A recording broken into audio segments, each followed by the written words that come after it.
എൻ്റെ പേര് അവന്തിക. ഞാൻ കോട്ടയത്ത് തന്നെയാണ്. ഞാൻ 2023 +2 പാസ് ഔട്ട് ആയത്. കൊമേഴ്സ് ആയിരുന്നു. അപ്പോൾ ഞാൻ ജർമ്മനി പോകുന്നത് ഇപ്പം നഴ്സിംഗ് ഹൗസ് ബിൽഡിംഗ് ചെയ്യാനാണ്. ഞാൻ A2 ലെവൽ ആയപ്പോഴാണ് ഞാൻ IRC ജോയിൻ ചെയ്തത്. അതിന് മുന്നേ ഞാൻ എൻ്റെ A1 ഓൺലൈനായിട്ടാണ് പെർസ്യൂ ചെയ്തത്. പക്ഷേ അത് എനിക്ക് കംഫർട്ടബിൾ അല്ലാഞ്ഞതുകൊണ്ട് ഞാനത് ഹാഫ് വേ സ്റ്റോപ്പ് ചെയ്തു. അപ്പോൾ ഞാൻ IRSൽ വന്നപ്പം എനിക്ക് ആദ്യം മിസ് ഒരു അസസ്മെൻറ്റ് ടെസ്റ്റ് നടത്തി. അപ്പം അതിൻ്റെ സ്കോർ വെച്ചിട്ട് എനിക്ക് കുറച്ച് ബേസും കൂടെ കിട്ടാനുള്ളത് കൊണ്ട് എനിക്ക് A1 ഫുൾ ഒരു റിവിഷൻ ക്ലാസ് എടുത്ത് തന്നു.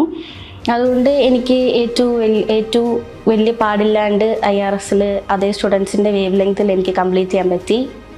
IRS വന്നിട്ട് എനിക്ക് അവിടുത്തെ ഒരു ഗ്രേറ്റ് ക്വാളിറ്റി ആയിട്ട് തോന്നിയത് അവിടുത്തെ സ്പീക്കിംഗ് സെഷൻസ് ആണ്.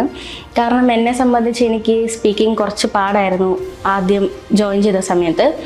അപ്പം ഇവിടെ എന്ന് വെച്ചാൽ സ്പീക്കിങ് ഓരോ ദിവസം ഓരോ മെൻറ്റേഴ്സിൻ്റെ അടുത്ത് വിട്ട് അവർ സ്പീക്കിംഗ് പ്രാക്ടീസ് ചെയ്യിക്കും. അപ്പം നമുക്കത് എക്സാമിന് നല്ലൊരു ബേസായി കിട്ടും, നമുക്ക് പേടി മാർക്ക് കിട്ടും.